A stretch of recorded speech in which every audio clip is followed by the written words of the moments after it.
어떤 사람과의 관계는 계절이 지나듯 사라지지 않습니다. 그 사람의 말투, 눈빛, 냉소, 하나하나가 머릿속을 맴돌고 밤마다 스스로를 책망하게 만들죠. 그런데 혹시 당신도 모르게 그 고통을 참아내는 걸 미덕이라 여기고 계신가요? 이 영상이 그 관계를 내려놓는 작은 용기가 되길 바랍니다. 구독과 좋아요로 응원해 주시면 힘이 납니다. 당신 곁에 있어선 안 될 사람은 누구입니까? 그 사람과 함께 있을 때 당신은 편안하신가요? 아니면 설명할 수 없는 긴장감에 숨을 고르며 눈치를 보고 있지는 않나요? 우리는 누구보다도 자신에게 관대해야 합니다. 하지만 때로는 곁에 있는 누군가로 인해 자기 자신을 몰래 조금씩 덜 사랑하게 되기도 하죠. 말은 곧 칼이 되기도 합니다. 자주 상처 주는 말로 무심히 지나치는 사람. 비웃음 섞인 말투로 당신의 꿈과 감정을 가볍게 여기는 사람. 그런 사람과의 관계 속에서 당신의 마음은 아주 서서히 하지만 분명히 달아갑니다. 스토아 현자들은 외부로부터의 무례함에 반응하기보다는 그로 인해 내면의 평정을 흐트러뜨리지 말라고 말했습니다. 그러나 그 무례가 지속될 때는 그 자리를 지키는 침묵도 하나의 방조가 될 수 있다는 점을 우리는 잊지 말아야 합니다. 그 사람은 늘 당신을 시험합니다. 얼마나 참고 얼마나 이해하며 어디까지 그를 받아들일 수 있는지를요. 그러다 보면 어느새 그 사람이 바뀌기를 바라기보다는 자신이 더 참고 견디려 애쓰게 됩니다. 노자는 말했습니다. 가장 강한 것은 흐르는 물처럼 유연하지만 그 유연함은 결코 자신을 부정하는 데서 비롯되진 않는다고요. 지속적으로 죄책감을 느끼게 만드는 사람, 계속해서 미안하다는 말을 입에 달게 만드는 사람, 함께 있으면 스스로 작아지는 것 같은 사람, 그들이 당신 곁에 있다면 이제는 물러서야 할 때입니다. 왜냐하면 관계는 끊는 게 아니라 걸어 나오는 것이기 때문입니다. 마치 안개가 걷히듯 점차 당신의 시야가 맑아지고 당신의 목소리가 다시 또렷해지기 시작할 테니까요. 니체는 어떤 인간과의 관계가 자기 존재를 더 깊고 풍요롭게 만든다면 그 사람은 머물러야 한다고 했습니다. 그 기준이 어쩌면 사랑보다 더 정확할지도 모르겠습니다. 그래서 되묻습니다. 그 사람과 함께 있는 당신은 더 깊어지고 있나요? 아니면 조금씩 사라지고 있나요? 상처 주는 사람을 이해하려 애쓰지 마세요. 우리는 종종 이렇게 생각하죠. 그 사람도 힘들어서 그런 걸 거야. 나에게 그러는 이유가 있겠지. 그러면서 이해하려 애쓰고 그 사람의 말 한마디, 눈짓 하나에 자신의 하루를 맞추고 맙니다. 하지만 정말 그럴까요? 이해는 상처를 지워주지 않습니다. 오히려 더 깊이 각인되게 만듭니다. 자신을 책망하며 그 사람이 받은 상처보다 내가 준 상처가 더 크지 않았을까 고민하게 되니까요. 칸트는 인간은 목적이지 수단이 되어서는 안 된다고 했습니다. 그 사람의 감정 쓰레기통이 되거나 그 사람의 분노 해소처가 되기 위해 당신은 태어난 게 아닙니다. 자신의 내면을 돌볼 시간에도 부족한 우리 인생에서 누군가의 혼란을 떠안느라 자기 자신을 희미하게 만드는 건 슬픈 일이죠.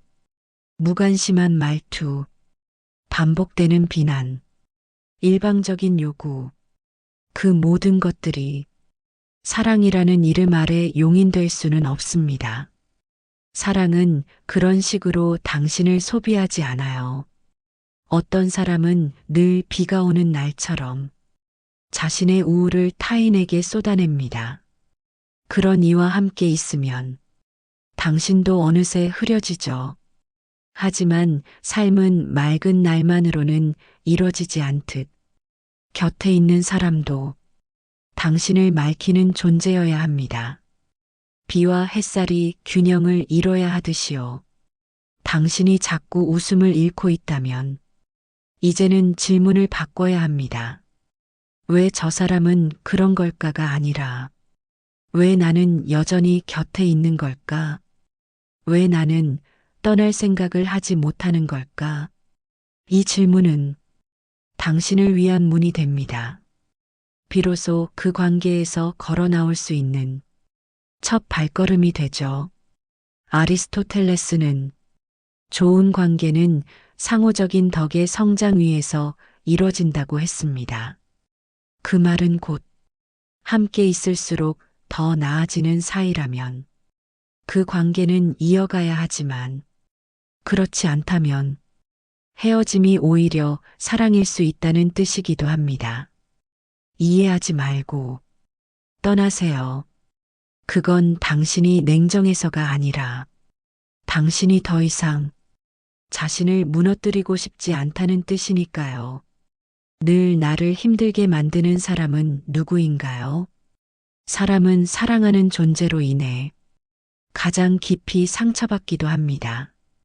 그리고 참 이상하게도 우리는 그런 사람일수록 더 오래 곁에 두려고 애쓰죠. 그 사람에게 언젠가는 인정받고 싶어서, 한 번쯤은 따뜻한 말을 듣고 싶어서, 오늘도 마음속 어딘가를 버티며 살아갑니다. 하지만 누군가는 당신이 아무리 잘해도 당신을 인정하지 않습니다. 아무리 진심을 보여줘도 그들은 끝내 외면하고 돌아섭니다.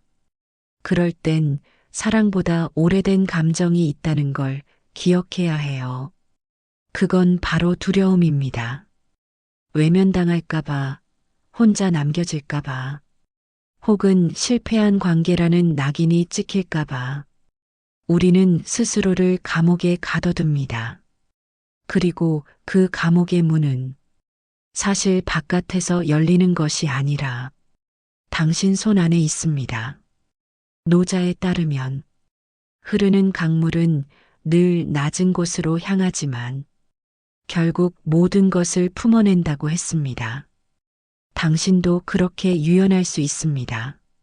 하지만 그 유연함이 자신을 포기하는 시기여선 안 됩니다.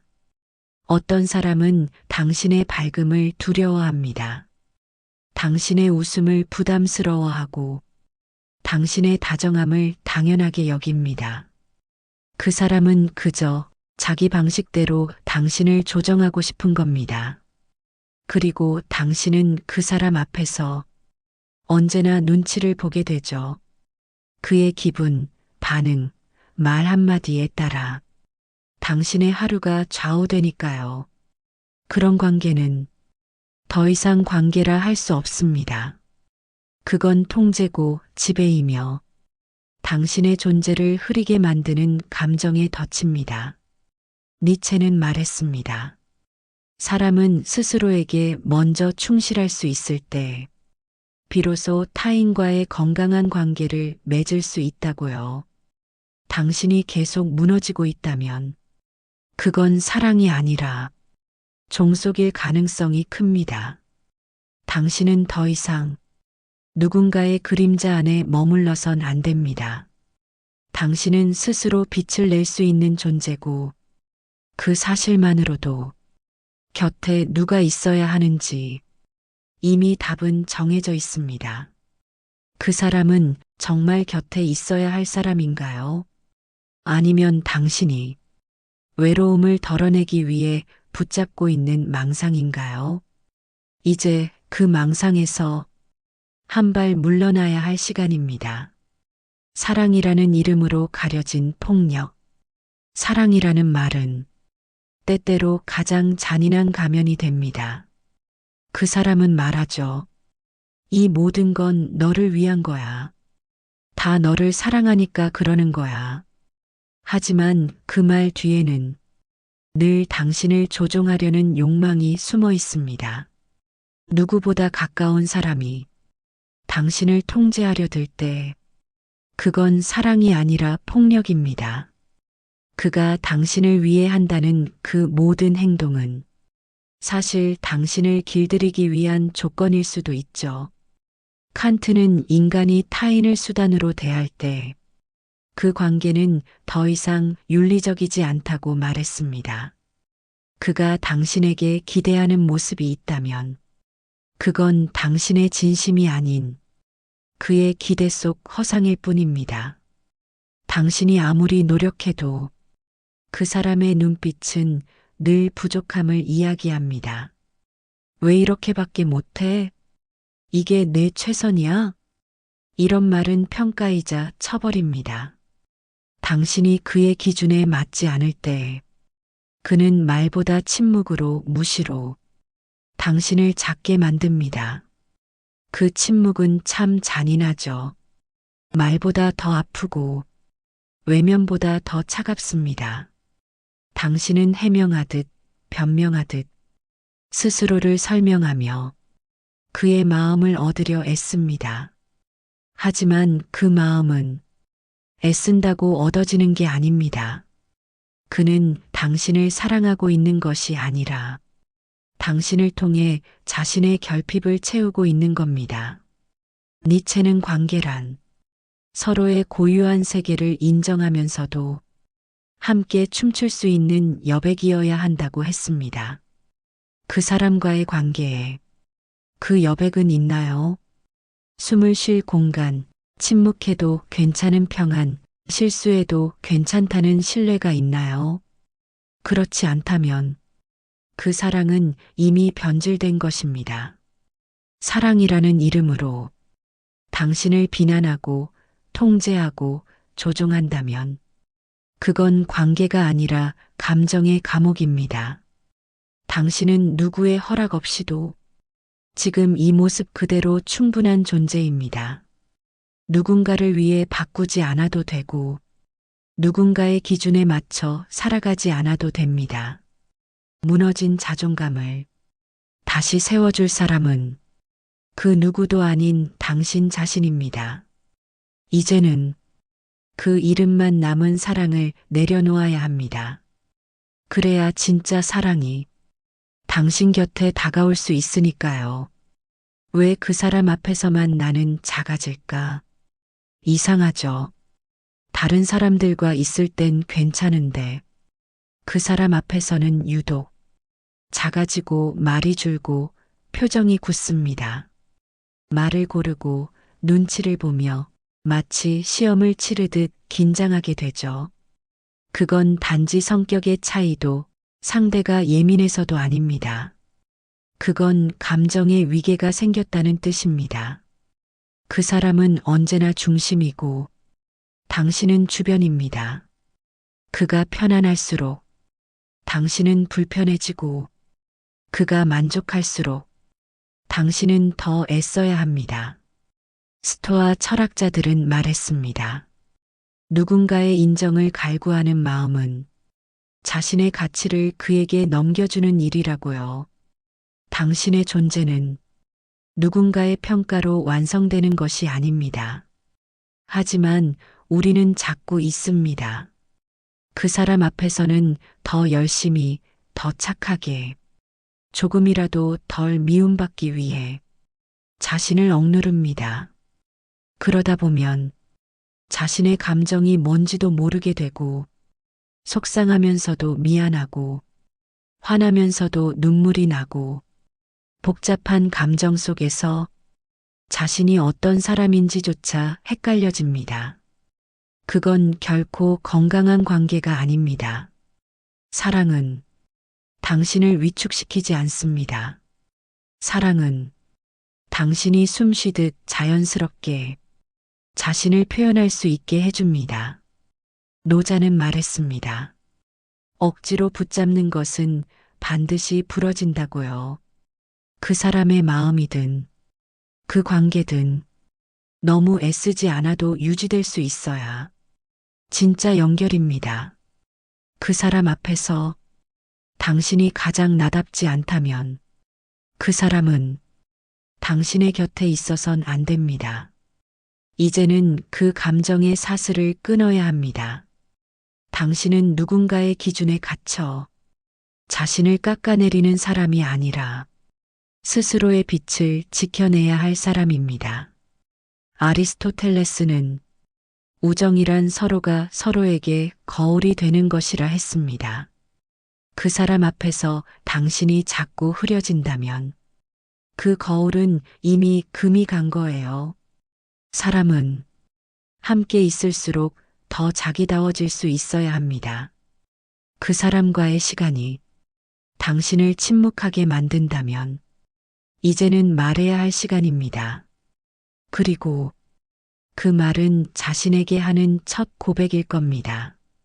나는 더 이상 작아지고 싶지 않다. 말없이 지치는 관계는 반드시 멀어져야 합니다. 사람은 말로 상처를 주기도 하지만 때론 아무 말 없이도 상대를 서서히 지치게 만듭니다. 그 사람은 늘 바쁘고 피곤하고 여유가 없다고 말하죠.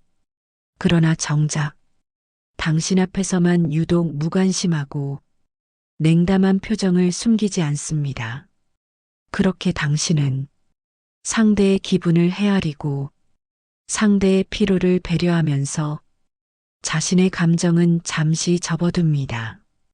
그리고 그 잠시가 어느새 늘 그래야만 하는 당연함이 되어버리죠. 스토아는 감정에 휘둘리지 말라고 했습니다. 하지만 그 휘둘림의 중심에 늘 한 사람이 반복적으로 있다면 그건 관계를 재정비해야 할 신호입니다. 당신은 스스로를 얼마나 위로하고 계신가요?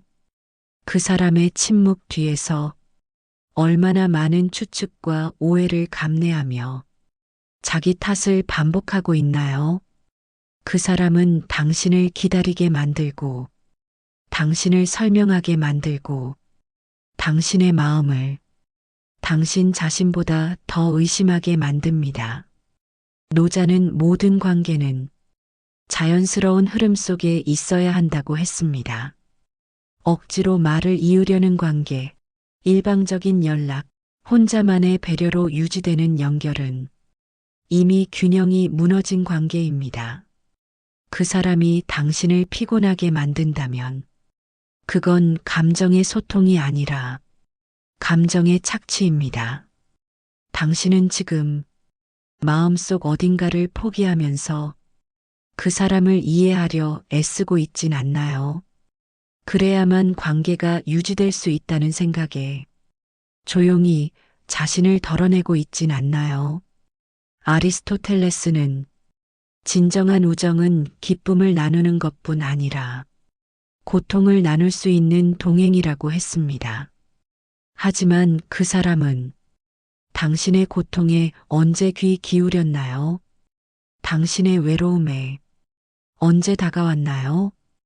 관계는 말을 하지 않아도 편안한 것이 아니라 말을 꺼낼 수 있어야 편안한 겁니다. 당신이 침묵하게 된 관계는 이미 그 본질을 잃은 상태입니다. 지친다는 말조차 꺼내기 어려운 관계. 말없이 상처받고 있는 자신을 외면하지 마세요. 이제는 그 침묵에서 걸어 나와야 할 시간입니다.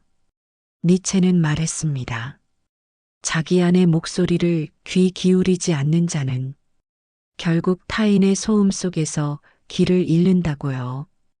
그 사람의 조용한 무관심이 당신 안의 목소리를 지우고 있다면 이제는 그 소음을 멀리해야 합니다. 누군가를 떠나는 건 죄책감이 아니라 용기입니다. 관계를 끝내는 일은 언제나 마음을 무겁게 만듭니다. 잘 지내던 시절이 떠오르고 좋았던 기억들 앞에서 우리는 자꾸 흔들리게 되죠. 내가 너무 예민한 걸까? 그 사람도 나름대로 애썼을 텐데 이런 생각들은 관계를 끊는 것보다 자신을 비난하는 쪽을 더 쉽게 만들기도 합니다. 그러나 이 질문을 스스로에게 던져보세요. 그 사람과 함께 있는 내가 더 나다워지고 있었는가? 더 행복해지고 있었는가? 더 자유로워지고 있었는가? 답이 아니오라면 그 관계는 이미 끝이 난 겁니다. 아직 말을 하지 않았을 뿐이지요. 스토아의 철학은 말합니다. 스스로 통제할 수 없는 것에 자신을 내맡기지 말라고요. 누군가의 감정, 누군가의 행동, 그 모든 것이 당신을 휘두르고 있다면 그건 당신의 영역이 아닙니다. 우리는 종종 사람을 떠나는 일을 차가운 결정이라 여기곤 합니다. 하지만 더는 견디지 않기로 한 마음은 어쩌면 가장 따뜻한 자기 존중입니다. 누군가를 떠나는 것은 그 사람을 미워해서가 아니라 자신을 더 사랑하기로 한 선택입니다. 노자는 흐르는 물처럼 자연스럽게 흘러가는 것을 지혜라 했습니다. 억지로 머무는 관계는 결국 어느 한쪽을 병들게 합니다. 당신이 그 한쪽이라면 이제는 흘러야 할 시간입니다. 자책하지 마세요. 그 사람이 잘못됐다고, 당신이 옳다고, 단순히 옳고 그름의 문제가 아닙니다. 그저 두 사람이 더 이상 같은 방향을 바라보지 않게 되었을 뿐입니다. 니체는 말했죠. 삶은 끊임없는 자기 초월이라고.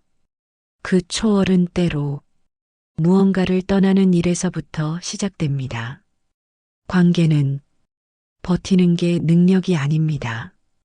버티지 않아도 되는 자리에 나를 놓는 것, 그것이 진짜 용기입니다. 당신은 누군가의 온기로만 살아가는 사람이 아니라 스스로 빛날 수 있는 사람입니다. 그래서 떠날 때는 미안해하지 말고 묵묵히 걸어 나오세요. 그 길 끝에는 지금보다 훨씬 단단한 당신이 당신을 기다리고 있을 겁니다. 함께 있어도 외로운 사람은 곁에 두지 마세요. 진짜 외로움은 혼자 있을 때보다 누군가와 함께 있을 때 더 짙어집니다. 말을 해도 닿지 않고 손을 뻗어도 멀게만 느껴지는 사람. 그런 관계 안에서 우리는 스스로를 점점 지워가게 되죠. 같은 공간, 같은 시간 속에 있어도 서로의 마음은 전혀 연결되지 않을 때 그 침묵은 단지 말이 없어서가 아니라 마음이 닫혀 있기 때문입니다. 스토아의 사상은 내면의 평정은 외부 조건이 아닌 자기 인식에서 비롯된다고 말합니다. 그 사람과 함께 있으면서 당신이 계속해서 혼자인 기분을 느낀다면 그건 당신의 감정이 틀린 게 아니라 관계가 이미 끊어진 신호일 수 있습니다. 우리는 종종 함께 있는 걸 유지하기 위해 자신의 감정을 묻습니다. 대화를 줄이고 기대를 낮추고 상처받지 않기 위해 애써 둔감해지려고 하죠. 하지만 그러는 사이 당신은 서서히 외로워지고 자신조차도 자신의 감정을 제대로 느낄 수 없게 됩니다. 니체는 말했습니다. 깊은 외로움 속에서야 비로소 자신을 마주하게 된다고요. 그 말은 고립을 견디라는 뜻이 아니라 가짜 연결보다 진짜 고요 속에 있는 편이 오히려 인간적이라는 의미입니다. 혼자 있는 게 외로워서 그 사람을 붙잡는다면 그 외로움은 절대 줄어들지 않습니다. 오히려 더 깊고 더 쓸쓸해질 뿐입니다. 노자 역시 삶의 자연스러움이란 억지로 끌고 가지 않는 흐름에 있다고 했습니다. 그 사람이 당신 안의 물살을 가로막고 있다면 당신은 흐르지 못하는 강물처럼 점점 말라가게 됩니다. 당신은 더 이상 그 사람에게 묻지 않아도 됩니다. 내가 왜 이렇게 외로운지 알아? 그 물음은 결국 자신에게 던져야 할 질문이니까요. 진짜 외로움은 말이 없어서가 아니라 말을 해도 이해받지 못하는 데서 옵니다. 그 사람이 당신의 마음을 들어주지 않는다면 그 사람은 이미 당신 곁에 없었던 겁니다. 이제는 그 빈자리를 인정하고 비워둘 줄 알아야 합니다. 그래야 진짜 누군가가 다가올 수 있습니다. 착한 사람이 가장 먼저 무너집니다. 세상은 종종 말합니다. 착하면 손해본다고.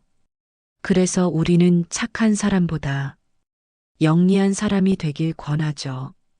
하지만 당신은 그 말이 틀리다는 걸 이미 알고 있습니다.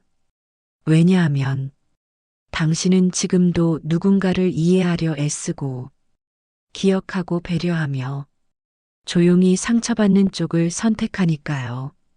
그러나 착함이 무기가 되지 못할 때 그 마음은 누군가에겐 이용해도 되는 신호가 되기도 합니다. 스토아 철학자들은 덕이란 감정의 균형에서 비롯된다고 했습니다. 과도한 인내도 과한 이해도 결국 나를 병들게 하는 법이죠. 그 사람은 말합니다. 너는 늘 괜찮잖아. 그 말은 곧 너는 상처받지 않을 거라는 무례한 확신입니다. 그렇게 착한 사람은 자신의 아픔을 내보이기보다 상대의 고통을 먼저 헤아리고 자신의 감정을 감추는 쪽을 선택합니다. 니체는 말했죠.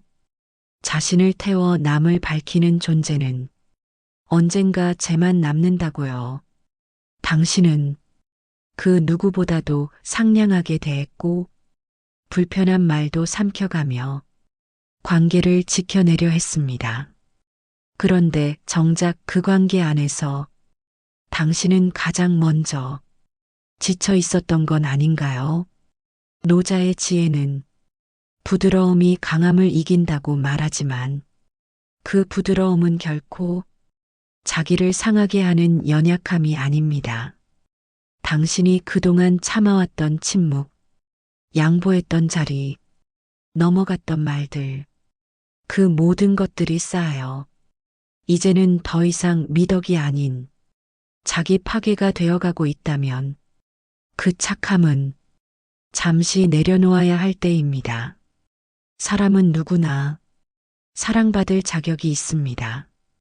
당신처럼 조용히 버티는 사람도 자신의 감정을 말해도 되는 사람이 되어야 합니다. 아리스토텔레스는 사랑이란 서로의 선함을 성장시키는 힘이라 했습니다. 그런데 그 사랑이 당신의 선함을 약점으로 만든다면 그건 이미 사랑이 아닙니다. 이제는 자신에게 말해주세요. 나는 더 이상 착한 사람으로만 남지 않겠다. 나는 이제 나 자신에게도 다정해지고 싶다고요. 관계를 끊는다는 건 나를 다시 시작하는 일입니다. 관계를 끊는 건 끝이 아닙니다. 그건 나를 다시 세우는 시작이기도 합니다. 당신은 그 사람을 놓았지만 그 사람에게 갇혀있던 당신도 함께 놓은 겁니다. 그동안 당신은 상대를 이해하려고만 했죠. 내가 뭘 잘못했나? 내가 더 노력했으면 어땠을까? 그 질문들은 전부 상대 중심의 시선이었습니다. 이제는 물어야 합니다. 나는 이 관계 속에서 얼마나 나를 잃어가고 있었는가? 나는 언제부터 말을 삼키기 시작했는가? 스토아 철학은 말합니다. 당신이 제어할 수 없는 타인의 감정보다 당신의 선택과 태도에 집중하라고요. 그 관계를 끝낸 건 그 사람 때문이 아니라 당신이 자기 자신을 지키고 싶었기 때문입니다. 떠남은 차가움이 아닙니다. 진짜 떠남은 스스로에게 하는 따뜻한 선언입니다. 나는 더 이상 나를 아프게 두지 않겠다. 노자의 말처럼 강한 자는 억누르지만 유연한 자는 결국 모든 것을 이깁니다. 당신의 이 떠남은 억지로 단절하는 것이 아니라 자연스럽게 흘러간 결과입니다. 어떤 사람은 늘 당신을 불안하게 했고 자신을 덜 사랑하게 만들었으며 계속해서 미안하게 만들었습니다. 그 사람을 향한 미련이 아니라 그 사람 앞에서 작아졌던 자신을 더는 보고 싶지 않은 것, 그게 진짜 이유일 겁니다. 니체는 자기 삶을 예술처럼 창조하라고 했습니다. 그 창조는 낡고 깨어진 관계를 버리는 데서 시작됩니다. 무언가를 끝낸다는 건 당신의 세계를 정리하고 새로운 감정을 들릴 공간을 마련하는 일이기도 하니까요. 이제는 자신에게 물어보세요. 나는 어떤 관계 안에 있을 때 가장 따뜻하고 편안했는가? 내가 웃음을 잃지 않았던 순간은 언제였는가? 그 질문들이 당신을 더 단단하게 만들 것입니다. 그리고 그 단단함이 다음 인연을 더 선명하게 구별하게 해줄 것입니다. 그 사람을 놓았다는 건 당신이 무너졌다는 뜻이 아니라 당신이 자랐다는 증거입니다. 이제는 당신을 무너뜨리는 사람이 아니라 당신을 북돋는 사람을 곁에 두세요. 당신은 그럴 자격이 있습니다. 이 영상이 마음에 닿았다면 좋아요와 구독은 다음 영상을 준비하는데 큰 힘이 됩니다. 오늘 하루 자신에게 가장 따뜻한 사람이 되어 주시길 바랍니다. 감사합니다. 인생 공부였습니다.